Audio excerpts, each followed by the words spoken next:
Page number 25 पे आ जाओ। New topic is coordinating. आ गए सब लोग? बताइए कोऑर्डिनेशन या कोऑर्डिनेटिंग, आप जो बोलें क्या मतलब है? What is coordination?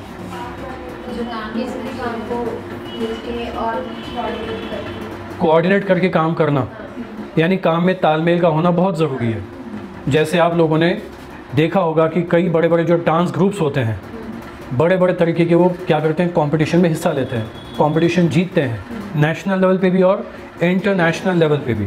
आप लोगों ने कई ऐसे reality shows on the television देखे भी हैं कि बड़े बड़े ग्रुप के बीच में इतना बेस्ट, बहुत ही बढ़िया कोऑर्डिनेशन होता है डांस ग्रुप्स में, और इतना अच्छा सिंक्रोनाइजेशन होता है काम में उनके डांसिंग स्टेप्स में, उछलने में, कूदने में, राइट से लेफ़्ट, लेफ़्ट से राइट जाने में, या हर स्टेप्स में, है ना। इतना बढ़िया सिंक्रोनाइजेशन होता है कि हम खुद बहुत शॉक्ड हो जाते हैं, सरप्राइज्ड हो जाते हैं कि यार कितने समय की उन्होंने प्रैक्टिस की होगी, कितना बेस्ट कंसंट्रेशन होगा इनका, और एक दूसरे पे कितना बिलीव रखते होंगे। ये सब कुछ क्या है, एक कॉन्फिडेंस की बात आती है। जब एक ग्रुप में आप काम करते हो और ग्रुप के सब लोग एक दूसरे पे पूरा कॉन्फिडेंस रखते हैं, भरोसा रखते हैं ना, तब जाके कोऑर्डिनेशन आता है। जैसे बो एंड एरो जब चलता है ना, तो दोनों का कोऑर्डिनेशन होता है।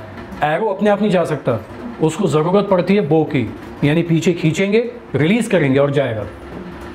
अगर आप शतरंज खेलते हैं तो शतरंज में जितने भी क्या होते हैं, खिलाड़ी होते हैं, पॉन्स होते हैं, है ना, ऊँट होता है, हाथी होता है, वज़ीर होता है, सब होते हैं ना, ये सब, इन सब के बीच में क्या होता है, कोऑर्डिनेशन। सारे प्लेयर्स का इस्तेमाल करके शतरंज की बाजी जीती जाती है। कंफ्यूज करने के लिए किसी दूसरे प्लेयर का इस्तेमाल किया जाएगा, मारेगा कोई और प्लेयर, होता है ना। शतरंज में जितने प्लेयर्स होते हैं सब लोग क्या होते हैं, एक दूसरे से कोऑर्डिनेटेड होते हैं, तब जाके वो चेस गेम आप सक्सेसफुली क्या करते हो, जीतते हो। ओके ना। इससे बेहतर एग्जांपल मैं आपको क्या दूँ, चेस, है ना, ग्रुप डांसिंग और कंपनी जो बहुत बड़ी बड़ी होती है, उनमें क्या होता है, कोऑर्डिनेशन का ही तो पूरा गेम है। यस और नो। इतने सारे डिपार्टमेंट होते हैं और एक कार बनाते हैं, कोई व्हीकल बनाता है, कोई टेक्नोलॉजी क्रिएट करते हैं। आपकी मोबाइल में ऐप कोई पर्टिकुलर चलता है, वो ऐप कोई एक इंसान ही बनाता है, कई लोग मिलकर उसको तैयार करते हैं। आपके पास जो मोबाइल है वो कोई एक पर्टिकुलर स्पेयर पार्ट से नहीं बना है, कई सारे स्पेयर पार्ट के कोऑर्डिनेशन से बना है, तब जाके मोबाइल सक्सेसफुली काम करता है। हार्डवेयर और सॉफ्टवेयर का बहुत ही बढ़िया मिश्रण है वो, the combination of hardware and software bodies, and it create a gadget. एक तरह का गैजेट आपके पास है, दैट्स मोबाइल। स्पेयर पार्ट का भी कॉम्बिनेशन है ना, उसमें कोऑर्डिनेशन है सबका, तब जाके वो चीज़, वो मशीन काम करती है। तो कोऑर्डिनेशन हर जगह दिखता है अपने को, चाहे वो मशीन हो या ह्यूमन रिसोर्स हो, गेम हो या कोई ग्रुप एक्टिविटी हो। विदाउट कोऑर्डिनेशन आप सक्सेसफुल नहीं हो सकते, चाहे क्रिकेट हो या फिर फुटबॉल या फिर पॉलिटिक्स, बड़े से बड़े अस्पताल हो या कोई NGO, विदाउट कोऑर्डिनेशन काम नहीं हो सकता। मुंबई में भी लाल बाग का राजा कोई एक इंसान नहीं चला रहा है, एक टीम है जो पूरे इस मंडल को क्या करती है, चलाती है। उन सबके काम डिवाइडेड है और सबका काम एक दूसरे से तालमेल में बैठा हुआ है।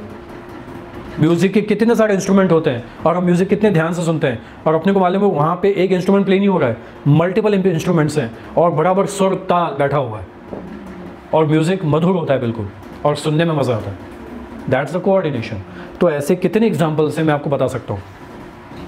आपको डेफिनेशन दी हुई है 3, मैकफार्लैंड, हेनरी फ्योल, मॉनी एंड रिली, ये भाई बहन लग रहे हैं। ओके, जो डेफिनेशन अच्छी लगे रख लो। अब ढूंढोगे सबसे छोटी कौन सी है, वेरी गुड। इसी तरह के बच्चे अगर पढ़ाई करते रहेंगे तो आप बहुत नाम रोशन करेंगे। जो अच्छा लगे करो यार, ये अच्छी लग रही, वो छोटी है, ये पर्टिकुलर क्या जिसने डेफिनेशन मैंने उसका नाम अच्छा नहीं लगा, जैसे मूनी एंड रिली। मैंने बोला ना जो अच्छी लगे रख लो, अब कम्युनिकेशन मत करो, नहीं तो तुम्हारा मेरा कोऑर्डिनेशन बिगड़ जाएगा।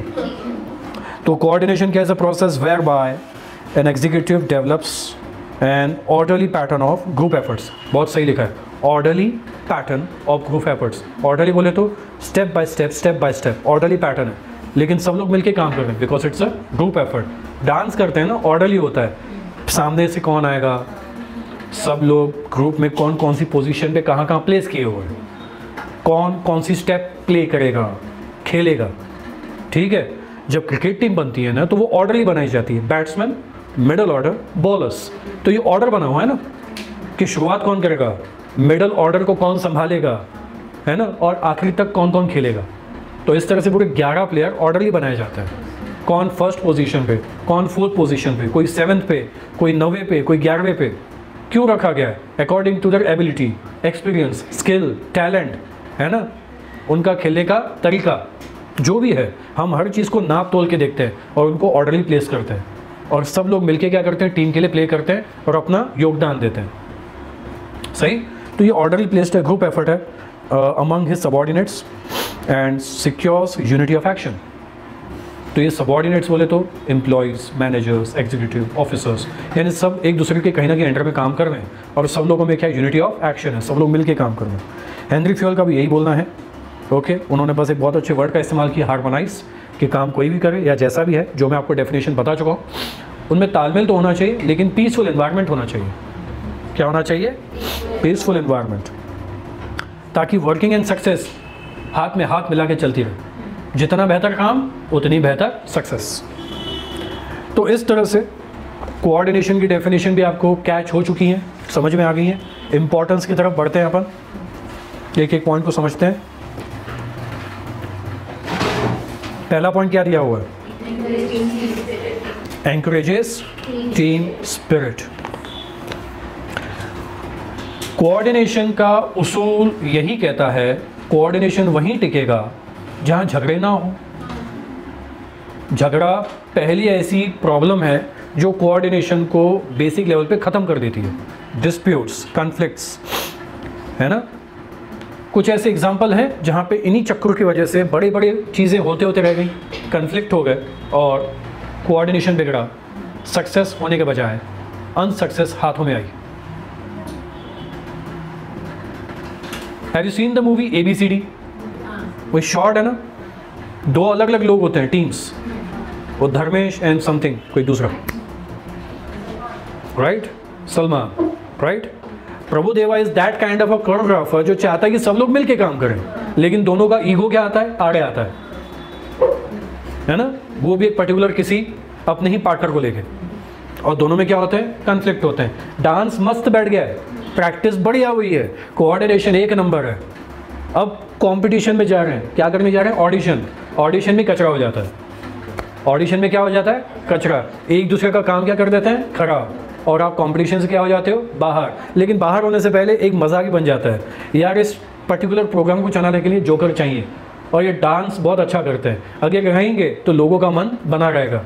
भले कंपटीशन से बाहर रखो या इनको रखो जैसा आप चाहें, लेकिन इनको आज हम क्या बोलेंगे, जोकर्स। रियल लाइफ, कंपनी या आपका कोई काम हो, अगर आपको कोऑर्डिनेशन बिगड़ा, आप मजाक से ज़्यादा कुछ नहीं है। लोग आपको देख के बोलेंगे ये सपने तो बहुत बड़े बड़े थे, या इनका टारगेट बहुत बड़ा था, और कोऑर्डिनेशन देखो एक पैसे का नहीं है। इतने सालों से बड़े बड़े जो गणेश उत्सव में मंडल बनाए जाते हैं, या दुर्गा उत्सव में बड़े बड़े गरबा नाइट्स ऑर्गेनाइज की जाती हैं, या बड़ी बड़ी कंपनियां रन होती हैं, या केदारनाथ में क्लाउड बस्ट हुआ और डिजास्टर मैनेजमेंट किया गया, क्या उनके काम में कोऑर्डिनेशन नहीं था? है ना। कोऑर्डिनेशन होने की वजह से ही तो काम सफल होते हैं। इसलिए कॉन्फ्लिक्ट बेसिक चीज नहीं होनी चाहिए। कॉन्फ्लिक्ट आ गया, रोल्स, रिस्पॉन्सिबिलिटीज दरकिनार हो जाते हैं, लोग अपनी जिम्मेदारी छोड़ देते हैं। बॉस भी बच्चों जैसी हरकत कर सकता है। झगड़े होने की वजह से बरसों की दोस्ती, बरसों का कॉन्फिडेंस टूट सकता है ना। बड़े बड़े टारगेट जो आप बहुत क्लोज हैं अचीव करने में, आप क्या हो जाओगे, मिस कर जाओगे। एयरपोर्ट पे, है ना, जब रनवे पे कोई एयरप्लेन हो तो दूसरे को उतरने नहीं देंगे जब तक वो रनवे क्लियर ना हो जाए, है ना। सैटेलाइट के जरिए, वायरलेस कनेक्शन के जरिए बातचीत की जाती है ना, कि ये चीज़ ओके, जब आपको कहा जाएगा तभी आप रनवे पे आए। लेकिन इसी चक्कर में बहुत बड़ा एक्सीडेंट हो गया था कई साल पहले। लैक ऑफ मिसकम्युनिकेशन बोले, आप इसको लैक ऑफ कोऑर्डिनेशन बोल सकते हो। एग्जाम्पल को समझने की बस कोशिश करना, क्लियर है। तो रनवे खाली नहीं था, वायरलेस कनेक्शन के जरिए एक मैसेज दिया गया, टर्न टू द लेफ्ट, ऐसा बोलना चाहिए था, क्या बोलना चाहिए? Turns to the left. क्या बोलना चाहिए? Turns, TURNS, to the left. यानी टर्न्स ले लेफ्ट से, वो घूमते रहे, घूमते रहे। टर्न्स की जगह निकल गया टर्न टू द लेफ्ट, वो सीधे निकला। माहौल खराब चल रहा था, वेदर कंडीशन प्रॉब्लम थी, फॉग था, कुछ ही दूरी पे पहाड़ थी, पहाड़ी इलाके में घुस गए, टकरा गए, क्रैश। जितने भी यात्री थे, राइट, सब भगवान विष्णु को प्यारे हो गए, कोई नहीं बचा। जब मिसकम्युनिकेशन का ये फंडा सामने आया कि ये टर्न्स और टर्न का एक एस शब्द के चक्कर में मतलब बदल गया, और ये कोऑर्डिनेशन और या फिर लैक ऑफ कम्युनिकेशन की गलती मान सकते हैं आप, है ना। और इस चक्कर में सैकड़ों यात्री, है ना, कई सारे लोगों ने अपनी जान गंवा दी, एक भी नहीं बचा, एक भी नहीं बचा। हाँ, पॉइंट है ना, कम्युनिकेशन प्रॉब्लम है, ठीक है। ऐसी गलतियां कोऑर्डिनेशन में भी होती हैं। Miscommunication had created the coordination problem and that created the big problem, death problem हो गई। Give proper direction. अगर आपको मालूम है कि किसको कहाँ पे रखना है, कौन से डिपार्टमेंट में रखना है, जो हम पहले भी जानते हैं, right person at the right job, तो डायरेक्शन देना आसान हो सकता है। और कि आपको क्या काम करना है, what to do, how to do, where to do, how you can do that problem और you can solve that problem in a very good manner, है ना। तो डायरेक्शन देना आसान हो जाता है और काम जल्दी जल्दी होता है, हाँ कि ना। Yes, facilitates motivation. Coordination employees को मोटिवेट करता है। कैसे? कोऑर्डिनेशन से और कोऑर्डिनेशन और मोटिवेशन के बीच में क्या तालमेल है, या दोनों में क्या रिलेशन है? कभी कभी खुद भी कुछ बताने की कोशिश करो। वन वे कम्युनिकेशन, ट्रैफिक चल रही है, मेरी तरफ से गाड़ी चल रही है और आप ट्रैफिक जोन में खड़े हैं, गाड़ी निकल ही नहीं रही।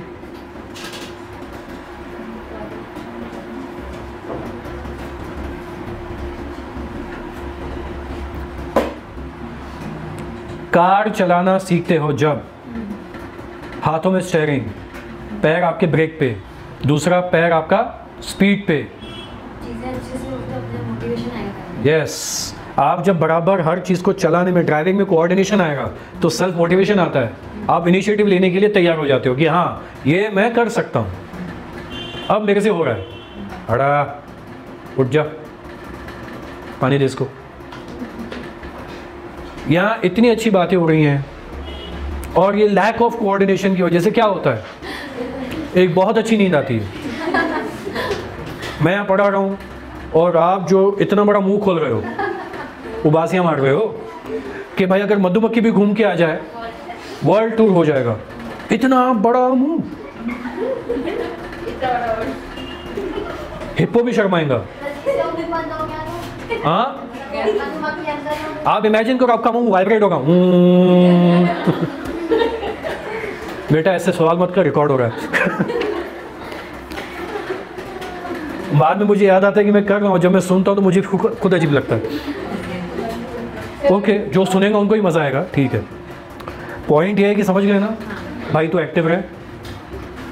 आपकी नींद मैं मानता हूँ कि बहुत कम है, सिर्फ 9 घंटे की, आप शायद 15 घंटे सोते होंगे, लेकिन उसको कंप्लीट करें। तो जब आप में काम को लेके कोऑर्डिनेशन आएगा बॉस, तो आप में इनिशिएटिव लेने की ताकत आती है। इसको कहते हैं गट फीलिंग, कि मैं ये काम शुरू कर सकता हूँ, मुझे काम आता है ना। मुझे कार चलाने आती है, मैंने कोऑर्डिनेशन सीख लिया है, मैं ये काम शुरू करने की कदम, या मैं वो गट है मेरे अंदर कि मैं शुरू कर सकता हूँ। तो a prosperous organization ensures job security, higher income, promotion and incentive. जब आपके अंदर वो एफिशिएंसी अच्छी आ जाती है ना, तो आपकी जॉब सिक्योरिटी आपके पीछे पीछे आने लगती है ना। 3 इडियट्स में डायलॉग है बहुत अच्छा, क्या बोलता है आमिर खान? एक्सेलेंस, एक्सेलेंस के पीछे भागो, कामयाबी झक मार के पीछे आएगी। कोऑर्डिनेशन, गट्स, इनिशिएटिव लो, अपने आप को प्रॉपर बनाओ, कोऑर्डिनेशन में मजबूती लाओ, जॉब सिक्योरिटी, इंसेंटिव, प्रमोशन और अच्छी सैलरी पीछे पीछे आएगी। आपके काम में कोऑर्डिनेशन है, कोऑर्डिनेशन लाने के लिए लालच है, तो कंपनी भी आपकी लालच पूरी करेगी। क्या चाहिए? Job security, done. Incentive, done. Promotion, done. तो मोटिवेशन आएगा ना, और यस, काम और बेहतर करो। Optimum utilisation of resources. Manager integrate करता है सारे रिसोर्स को सिस्टमैटिकली। ऑब्वियसली यार, man, money, material, machine, method, ये हम पहले भी बार डिस्कस कर चुके हैं। ये सब हमारे क्या है, रिसोर्सेज हैं। सबको प्रॉपर कोऑर्डिनेट तरीके से यूज़ करो। मैन कितना यूज़ करना है, मटेरियल कैसे यूज़ करना है, मार्केट को किस तरह से यूटिलाइज करना है मार्केटिंग स्ट्रैटेजी करने के लिए। ह्यूमन रिसोर्स काय के लिए होते हैं, नेटवर्किंग स्ट्रैटेजी करने के लिए, मार्केटिंग स्ट्रैटेजी को फुलफिल करने के लिए, मार्केट में चीज़ों को बेचने के लिए। ट्रेनिंग दो उनको। अच्छा गुड्स और अच्छी ट्रेनिंग मिल जाए तो, अच्छा गुड्स और अच्छी ट्रेनिंग मिल जाए तो सेल्समैनशिप सफल है। अच्छी ट्रेनिंग, गुड्स अच्छा नहीं है, कितनी भी अच्छी क्या कर लो, बातचीत कर लो, नेटवर्किंग कर लो, लेकिन अगर तुम्हारा गुड्स, तुम बहुत कुछ अच्छा अच्छा बोल रहे हो और तुम्हारा जो प्रोडक्ट है तुम्हारे बोले हुए शब्दों से मेल नहीं खा रहा, गुडविल बढ़ने के बजाय बा मैन, मनी, मटेरियल। तो इसको समझाने के लिए मैंने अपना एक फंडा डाल दिया। जितना तुम अच्छी ट्रेनिंग दे रहे हो ना, तुम्हारी प्रोडक्ट की क्वालिटी उतनी अच्छी होनी चाहिए।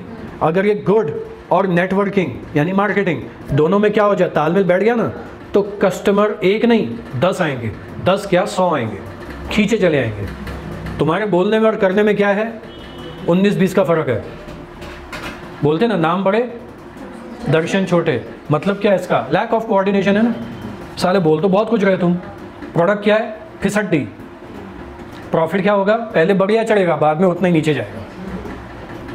तो इसको बोलते हैं रिसोर्स को ऑप्टिमम यूटिलाइज तुमने ठीक से नहीं किया। करो, उसके लिए वैसा करना पड़ेगा आपको। Achieve organisational objectives. कोऑर्डिनेशन क्या करता है, मटेरियल का वेस्टेज कम करवाता है। आइडल टाइम ऑफ एम्प्लॉयज़, यानी खाली पीली बैठा एम्प्लॉयज़, उसको यूज़ करो ना यार, इतना का उसको खाली बैठने देगा, बिजी रखो उसको। काम में तालमेल तभी रहेगा जब सब लोग बिजी रहेंगे, है ना। विवेकानंद जी बहुत अच्छी बात बोलते हैं, if you are busy everything is easy and if you are lazy nothing is going to be easy, right. बस बिजी की जगह एक वर्ड अच्छा डाल दो ब्रैकेट में, बी प्रोडक्टिव। बिजी भी रहो, प्रोडक्टिव रहो, सारा काम आसान हो जाएगा। अगर आप लेजी हैं तो आपको आसान काम भी असंभव लगेगा, मुश्किल लगेगा, ठीक है ना। तो आपको अपना ऑर्गेनाइजेशन ऑब्जेक्टिव अचीव करना है ना। मटेरियल का वेस्टेज कम होना चाहिए, यस। एम्प्लॉयज़ को आइडल बैठने मत दो, है ना। टारगेट को कंप्लीट करने में डिले मत रखो, ठीक है ये काम कल कर देना। क्यों भाई, तेरा आज का जो जितना काम तेरा आज का रोज का बनता है वो क्यों नहीं हो रहा। वजनदार इंसान अपना वजन कम करने के बारे में रोज का टारगेट रखता है, उसने अपना एक डाइट चार्ट बना के रखा है, ब्रेकफास्ट, लंच, डिनर, है ना। इतना ये रोज का है मेरा, हफ्ते भर का या महीने का, और उसको कंटिन्यूसली डॉट वैसा ही फॉलो कर रहा है। बंदा अपना टारगेट अचीव करेगा नहीं करेगा, करेगा, क्योंकि उसने ज़रा सा भी कॉम्प्रोमाइज़ नहीं किया। यार आज थोड़ा फैटी खा लेता हूँ, आज ये खाने की इच्छा हो रही है, अरे एक दिन कॉम्प्रोमाइज़ किया क्या होता है, आज 6 बजे नहीं 8 बजे उठेंगे।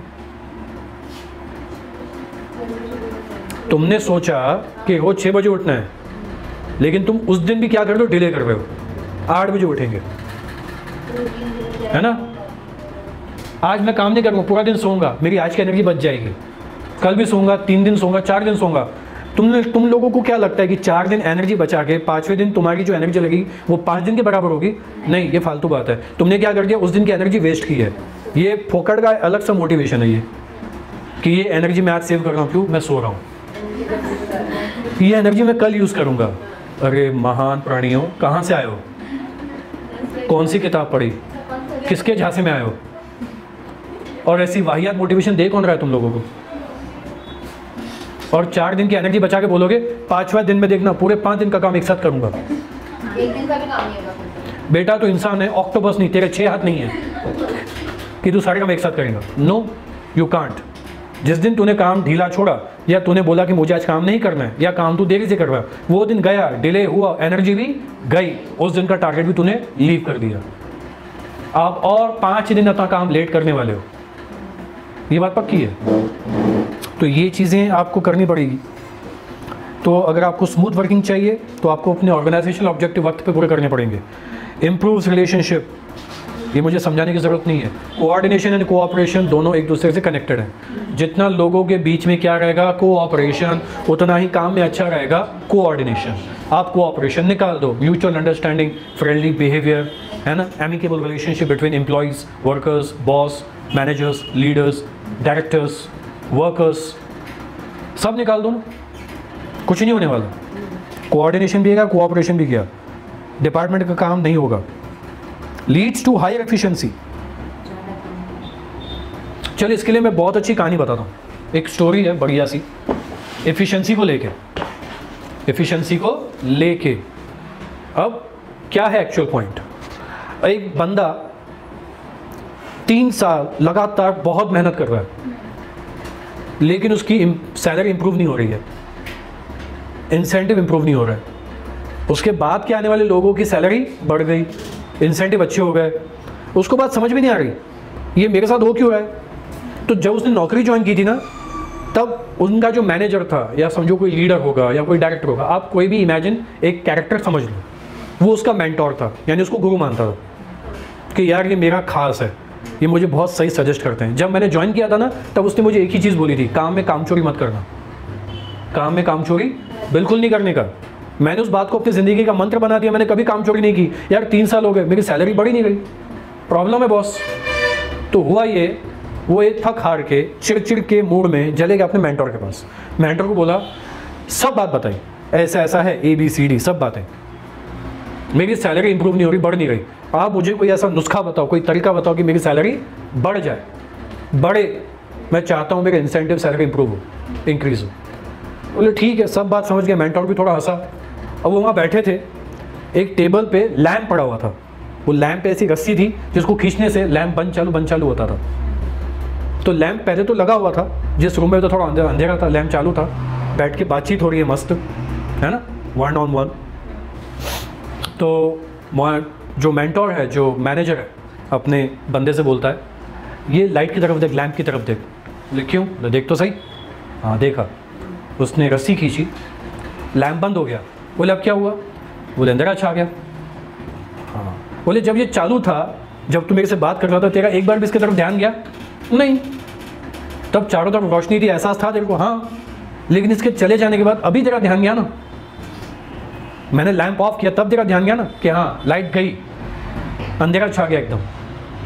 जैसे अभी भी अपन बात कर रहे हैं, लाइट चालू है, पंखा चालू है, ध्यान जा रहा है क्या? बस हम उसको फील कर रहे हैं थोड़ा बहुत, और उसके चले जाने के बाद गर्मी होगी, अंधेरा छाएगा, और तब तेरा ध्यान जाता है कि हाँ ये गया। बस तुझे यही काम करना है, उनको फील तो करवा कि तेरे ना होने से कितना नुकसान हो सकता है।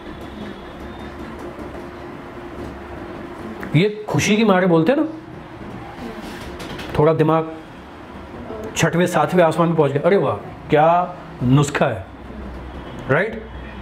इतने मुड़ के बोलता है थैंक यू सर, मैं चलता हूँ, निकल गया। वो पीछे से, अबे आधी बात सुनी, पूरी बात तो सुन। मैं सर कल मिलता हूँ। वो निकल गया, अभी भी ज्ञान आधा ही मिला है उसको। वो चले गया। अगले दिन ऑफिस में, सर मुझे 1 हफ्ते की छुट्टी चाहिए, कोई मैटर है, फैमिली इश्यूज़ हैं, बोलते ना, पूरा अच्छी खासी भेल तड़का सब मिला के कोई अच्छी सी कहानी बना के, डिश बना के पेश किया है। सर ये है, वो है, सब कुछ है, मुझे जाना है, 1 हफ्ते की छुट्टी चाहिए। बॉस बोलता है अरे यार काम अटक जाएंगे, ये वो। नहीं सर काम है वो। जैसे जैसे बात हो जाती है, निकल जाता है, छुट्टी, एंजॉय। 1 हफ्ता फैमिली के साथ वो घूमने गया, घूम फान के वापस आ गया। बॉस परेशान, अरे यार तू छुट्टी मत मांगा कर यार, तू छुट्टी मांगता है, ये ऐसे अचानक तू छुट्टी मांग के चले गया, कितने काम अटक गए तेरा, तू नहीं था यहाँ पे, काम सारे अटक गए। काम कैसे मैनेज किया हमको मालूम है यार, तू सैलरी बढ़ा ले, अपनी इंसेंटिव ले ले, इंक्रीमेंट ले ले, लेकिन काम मत छोड़ के जाएगा। उसकी सैलरी बढ़ जाती है। बंदे का दिमाग 7वां आसमान फाड़ के पूरा ऊपर, फुल कॉन्फिडेंस में, अरे काम हो गया, नुस्खा काम कर रहा है मेरा, ये सैलरी मिल गई, इम्प्रोवाइजेशन। अब 6 महीने के बाद सडन उसको लगा और चाहिए। ये बंदा 2 हफ्ते की छुट्टी मांगने चले जाता है, सर 2 हफ्ते की छुट्टी होना। ये 2 हफ्ते की छुट्टी लेके चले जाता है, वापस आता है, यार तू क्यों जाता है छुट्टियां मांग के? छुट्टी मांग के तू क्यों जाता है? प्रॉब्लम क्या है? तेरे चक्कर में हमको कितना काम मैनेज करना पड़ता है, तू जाता है तो ये प्रॉब्लम होती है। प्लीज़ तू इंक्रीमेंट ले, चाहे तो एक्स्ट्रा इंसेंटिव ले, काम छोड़ के मत जाया कर, मैं तेरी सैलरी इंक्रीज कर देता हूँ। अगली बार ना पहले काम बता के जाकर, क्या काम पेंडिंग है, क्या काम करना है, कितना काम रह गया है, थोड़ा समझा के जाया कर, ताकि तेरे जाने का काम थोड़ा सा मैनेज हम कर सके। मुझे लगा तू बता के गया होगा, लेकिन तू ऐसे ही निकल गया। उसके चक्कर में काम करना कितना मुश्किल हो रहा है, ठीक है। तो ये चक्कर में फिर से सैलरी बढ़ गई, ऐसा उसने फिर 5 महीने के बाद किया, फिर 4 महीने के बाद किया, अब 5वीं बार करवाया 3 महीने के अंदर। यानी अब जल्दी जल्दी जल्दी छुट्टी ले रहा है, लालच बढ़ती जा रही है।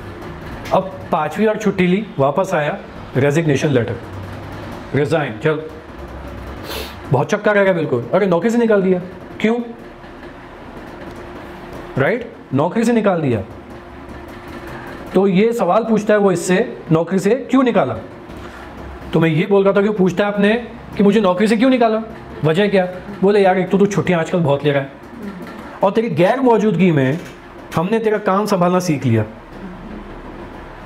तेरी गैर मौजूदगी में हमने तेरा काम संभालना थोड़ा थोड़ा करके करके करके सीख लिया कि तू काम कैसे कैसे थोड़ा थोड़ा करके मैनेज कर रहा है, और हम करते करते सीख गए।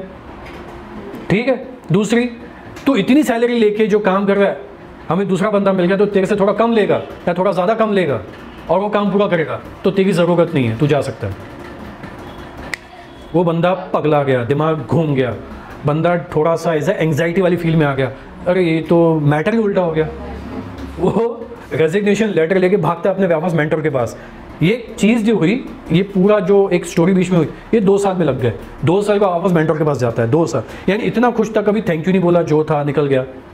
2 साल के बाद जब रेजिग्नेशन मिलता है, नौकरी से निकल जाता है, वापस जाता है अपने मेंटर के पास। मेंटर बोलता है ये क्या हो गया, यहाँ तो फॉर्मूला उल्टा पड़ गया। तो मेंटर को अपनी वो पुरानी बात आती है, अच्छा तू काम आधा सुन के गया था ना, तेरे को जो मैंने सॉल्यूशन दिया था तू आधा सुन के गया था ना। बोले आधा सुन के गया था क्या? हाँ देखो बोला तो रहा था सुन, तू सुना नहीं, तू खुश था, तू चले गया, भागा दौड़ा, वापस ही नहीं आया तू, और मुझे तूने अपना रिजल्ट भी नहीं बताया। हाँ सर हो गया काम।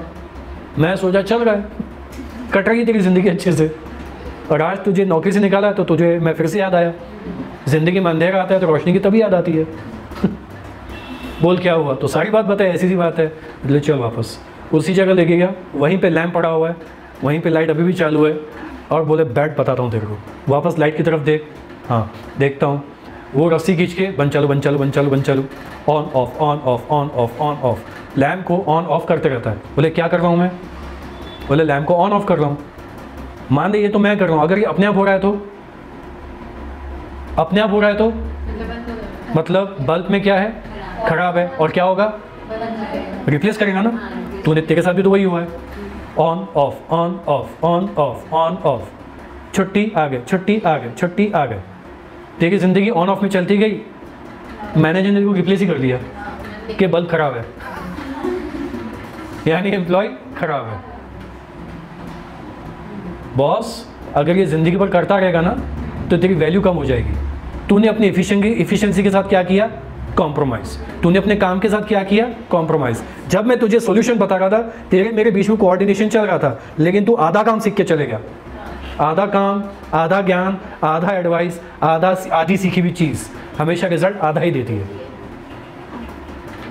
ट्रेनिंग आधी करेगा, रिजल्ट आधा मिलेगा। कोऑर्डिनेशन आधा रखेगा, काम पूरा कभी नहीं होगा। आधी एडवाइस लेगा, तेरा काम भी ज़िंदगी में आधा ही होगा। आधी पढ़ाई करेगा तो पूरा आंसर कैसे लिखेगा?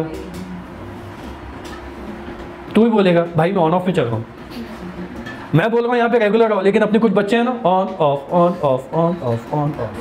तो मैंने क्या कर दिया, बल्ब खराब है। ये मेरे रेगुलर वाले बल्ब हैं जो पूरी तरह से ऑन है, सिस्का एलईडी और कुछ पुराने ट्यूबलाइट जैसे हैं। बजाज भी अपग्रेड हो गया ना, बढ़िया है। और कुछ अपने क्या है, पुराने ट्यूबलाइट हैं। एलईडी का ज़माना आ रहा है, लेकिन वो भी पुराने ट्यूबलाइट जैसे क्या हो रहा है, बंद चालू बंद चालू। मैंने क्या बोला, ये मॉडर्न बच्चे हैं लेकिन इनकी सोच अभी भी डेवलप नहीं हो रही है। और कुछ बच्चे समझ गए there should be coordination between a teacher and student including studies, then we can achieve a target, otherwise it's an impossible task. होगा ही नहीं बॉस। तो अगर हायर एफिशिएंसी इंप्रूव करनी है, प्रोडक्टिविटी बढ़ानी है, तो एडवाइस पूरी लो, ट्रेनिंग पूरी लो, काम पूरा सीखो। हाँ, और काम सीखोगे पूरा तो प्रॉफिटेबिलिटी, प्रोडक्टिविटी बढ़ेगी। कम खर्चे में काम ज़्यादा होगा। कम खर्चा समझा यहाँ पे? मेंटोर के पास कितना दिमाग था, कितने कम एडवाइस में उसने बड़ी बात समझाई। सिर्फ लैंप की तरफ देख, यानी कितना कम टाइम लिया और कितनी बड़ी बात समझाई। धंधा भी यही है, खर्चा कम करो, काम बड़े होते हैं। एडवाइस यही थी ना कि ये इस चीज़ को आदत मत लगाना ऑन ऑफ वाली, और तूने यही किया। पूरी कंपनी का सही टाइम पे अगर शॉट मारो, बोलते ना मौके पे चौका, ये काम कर। ये ऑफ वाला काम करना था, लेकिन अगर इसको आदत बनाए घड़ी घड़ी घड़ी, तुझे ऑफ कब लेना था? जब तुझे अपनी क्या करनी चाहिए, तुझे अपनी वैल्यू समझानी है। तू ट्रेनिंग ले रहा है, तू काम सीखते जा रहा है, सीखते जा रहा है, सीखते जा रहा है, तेरी एबिलिटी एफिशिएंसी बढ़ती जा रही, बढ़ती जा रही, बढ़ती जा रही, लेकिन लोग तुझे इंपॉर्टेंस नहीं दे रहे, तब तू ऑफ हो ना, तब तू ऑफ हो।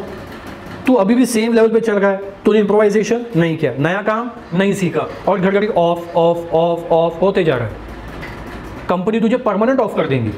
तू जो टेम्पररी ऑफ दे रहा है ना, सर छुट्टी पे जाना है, वो बोलेगा बेटा अब तू लॉन्ग हॉलीडे पे जा, तू अभी फुल हॉलीडे पे जा, परिवार क्या पूरे गांव के साथ जा, बोल तो पैसा मैं देता, लेकिन परमानेंट छुट्टी ले, टेम्पररी नहीं।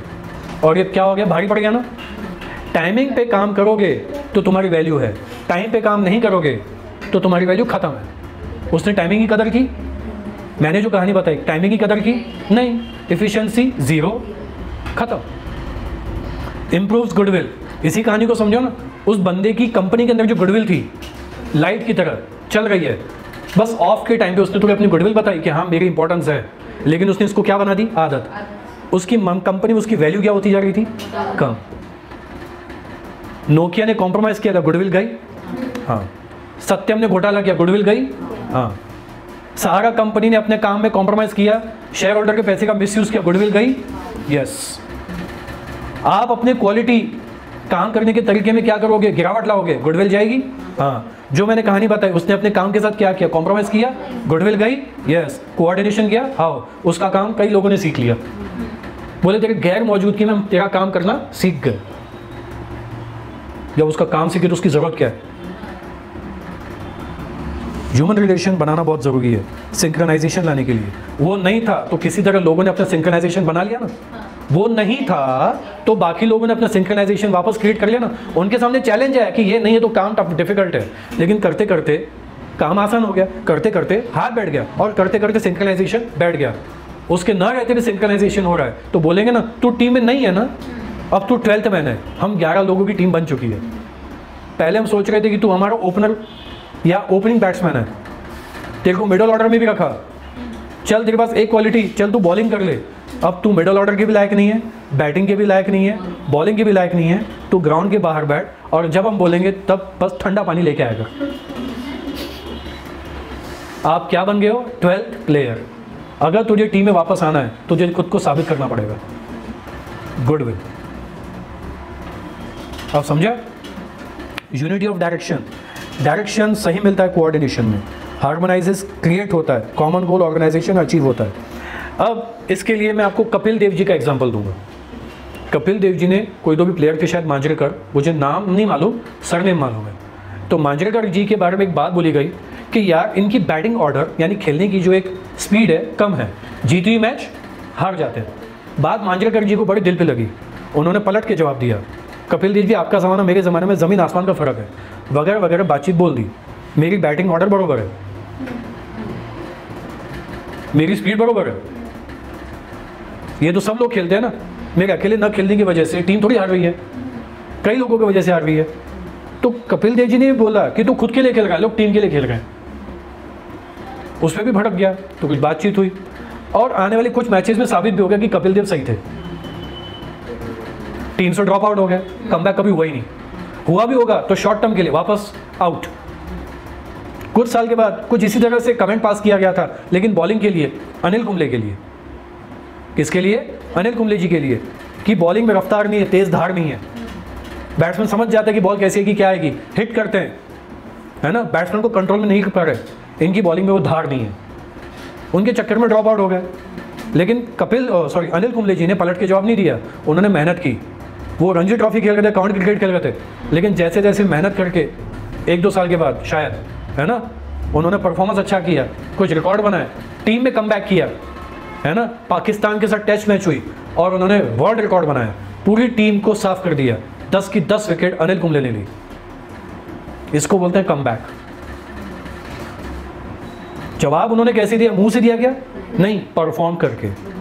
परफॉर्म करके सही डायरेक्शन जब मिलता है ना किसी इंसान को, उनको डायरेक्शन क्या मिला, अनिल कुंबले को डायरेक्शन क्या मिला, बॉलिंग में धार नहीं है, तो उसी डायरेक्शन में उन्होंने क्या किया, काम किया, इंप्रूव किया खुद को।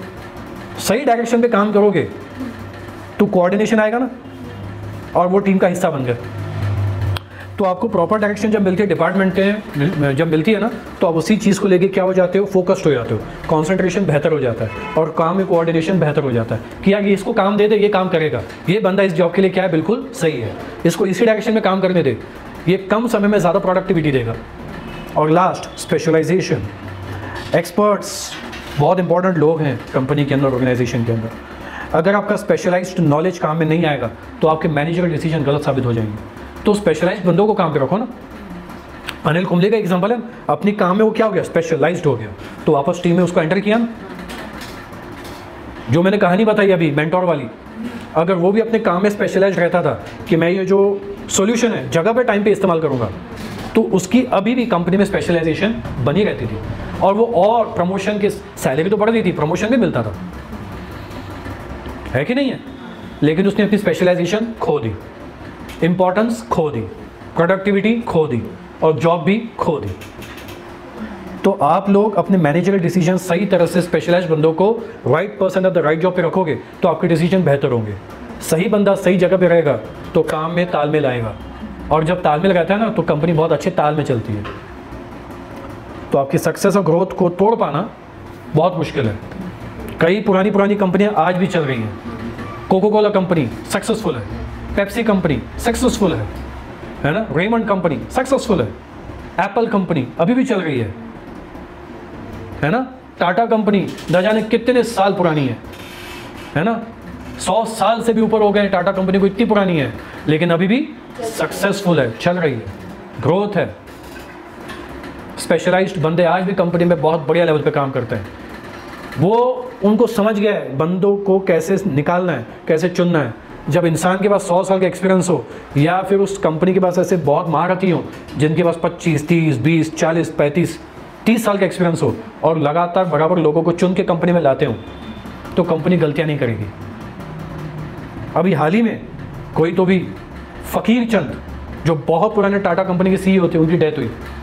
उन्हें फादर कहा जाता है किसी काम के लिए, पता लगाएं, फादर ऑफ सॉफ्टवेयर कंपनी शायद कंसल्टेंसी में, उनकी डेथ हुई। कहा जाता है कि टाटा कंपनी अपने सीईओ बहुत कम चेंज करती है, और कुछ ऐसी कंपनियां हैं जो हर साल अपने सीईओ चेंज करती रहती है और प्रोडक्टिविटी हासिल ही नहीं हो रही। बात समझ में आ गई? समझदार को इशारा काफ़ी है। तो पॉइंट समझ में आ गया? This was all about importance of coordination. Got it? सारे पॉइंट क्लियर हैं? मज़ा आया? शेयर करें, स्प्रेड करें।